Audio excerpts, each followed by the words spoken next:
आज की कहानी है बहू मंदिर का बहाना करके किसके साथ घूमने जाती हो। दोस्तों, आपने अभी तक चैनल को सब्सक्राइब नहीं किया हो तो कर लेना ताकि आपके पास पहुंच सके हर नया वीडियो। लीजिए माँ जी, आज मैंने शाम के नाश्ते में मटर के छोले बनाए हैं। बहू नमिता ने ट्रे में सजी हुई कटोरियाँ अपनी सासू माँ सरिता जी के आगे कर दिया। मटर के छोलों पर कटे हुए प्याज, हरी धनिया की चटनी, नमकीन सोट की लाल चटनी, तले हुए आलू का पीस, करीने से सजी कटोरी, मतलब देखते ही मुंह में पानी आ गया। सरिता जी के सस यही समय होता है, बहुत जोरों की भूख लगती है, जीभ ऐसी लपलपाती है कि मन करता है साठ वाले से मंगा कर कुछ खा ले। पहले तो खा ही लेती थी, मगर जब से ये नामुराद बहू आ गई है, कुछ भी कहने से पहले ऐसा सब कुछ तैयार करके रखती है कि कुछ पूछो मत। खा तो लिया है सब कुछ साड़ साड़ कर, बल्कि और मांग मांग कर, मगर बहू को कहीं भरम हो गया कि वो सब कुछ बहुत अच्छे से संभाल रही है, मतलब तारीफ करने से बिगड़ गई तो फिर सिर सड़कर नाचने लगी तो ओ नो नेवर, मैं सड़ने ही नहीं दूंगी। नमिता सासू माँ को साई पकड़ाते हुए बहुत आशा भरी निगाहों से देख रही थी कि माँ जी प्रसन्न होकर कुछ तारीफ करेगी। देखो बहू, नाश्ता बनाते समय इस बात का ख्याल रखा करो कि कोई ऐसी चीज ना बनाओ जो किसी को नुकसान करे, अपस हो, बदहजमी हो, बाबूजी को भी मटर नुकसान करेगी। और मेरा तो ये साठ चटपटा खाकर तबीयत ही बिगड़ने लगती है, ब्लड प्रेशर ही बढ़ जाता है। नमिता बेचारी सब पकाकर नाश्ते के बर्तन समेटती हुई चली गई। मंदिर जाना है तुम्हें? शाम का खाना कौन बनाएगा? क्या मैं जानती नहीं हूँ ये सब काम से बचने के घूमने के बहाने हैं। एक हम थे शुभ साहब अपनी गृहस्थी संभालते थे, रोज रोज बाजार जाना ये कोई अच्छी बात है? नमिता शुभ साहब रसोई की तरफ बढ़ रही थी।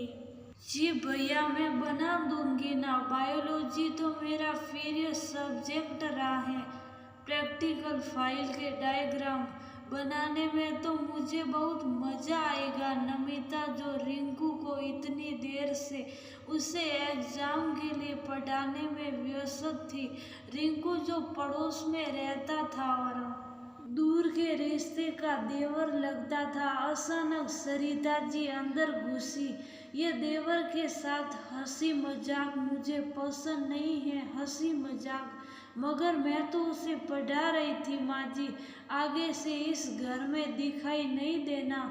सॉरी भाभी, अब नहीं पढ़ूंगा आपसे, मुझे नहीं पता था आपको ऐसे डांट पड़ेगी। नमिता हतप्रभ देख रही थी अपनी सासू माँ को। कटहल की सब्जी अच्छी तो बनी है, मगर रामू कुछ अलग ही बनाता था। सरिता जी जैसे यादों के हिडोले में झूलती हुई अतीत में देख रही थी। रामू कौन माँ जी? अरे रमेश चाचा, तेरे रमेश चाचा जिनका घर काफी दूरी पर था। अच्छा, उन दिनों वो अपने हाथ की बनी सब्जी आपके लिए भिजवाया करते थे। अरे कहाँ मेरी सास मुझे भून के ना खा जाती, वो पिछली वाली छत से लटक कर कटोरा पकड़ा दिया करता था और मैं लटक कर कटोरा पकड़ा करती थी। पता है एक बार तो मैं कटोरा पकड़ते पकड़ते गिरते गिरते बची थी, कुछ पूछो मत। हम दोनों ऐसा पेट पकड़कर हंस रहे थे। फिर मैं कटोरा आंचल में छुपाकर नीचे आई, अपनी सासू माँ से छुपाकर खाई थी मैंने, और नमिता सोच में डूबी थी। कि उस जमाने में जब मोबाइल नहीं था तब माँ जी को कैसे पता चलता था कि सासा जी छत पर पिछले घर की छत पर सब्जी का कटोरा लेकर खड़े हैं। माँ सासा जी को आपसे बात भी ना करने देती होगी दादी, तो मैं तो मंदिर जाने की कहकर खूब पिक्चर देखने जाती थी। अरे मैं इतना दिन रात एक ना किए रहती थी कि रसोई में घुसकर तरह तरह के पकवान बनाने में लगी रहूं। दाल चावल और भाजी बनाकर रख देती थी। अचानक माँ जी को खांसी का ठसका लगा और उसकी शादी व अतीत के हिडोले से वापस वर्तमान में आ गई। सामने नमिता बहू खड़ी थी। नमिता बहू भौसका खड़ी थी, क्योंकि सास भी कभी बहू थी। तब क्या वो सिर्फ गऊ थी? नमिता आज समझ रही थी कि उसकी सास उन लोगों में से नहीं थी जो उन्होंने अपने समय में जो पाया था उससे बढ़कर अगली पीढ़ी को दे, बल्कि अपने बच्चों को धकेल कर और रसातल में कर दे। नमिता घर में घुसते हुए माँ जी से बोली, मंदिर जाने का मन था, कहीं वही होकर आ रही हूँ। मंदिर के नाम पर पिक्चर नहीं गई थी। मैंने कुछ बच्चों को ट्यूशन के लिए बोल दिया है। रिंकू से भी बोलते हुए आ रही हूँ। मैं शाम को पढ़ाऊंगी, कुछ अपने मन का करूंगी। ओ माँ जी कितनी अच्छी हैं आप। आपने मुझे जीवन में आगे बढ़ने में कितनी मदद की। आप घुल मिलकर बात ही नहीं करती थी, वरना पहले ही मेरे आँख की पट्टी खोल देती। भगवान ऐसी सासू माँ सबको दे।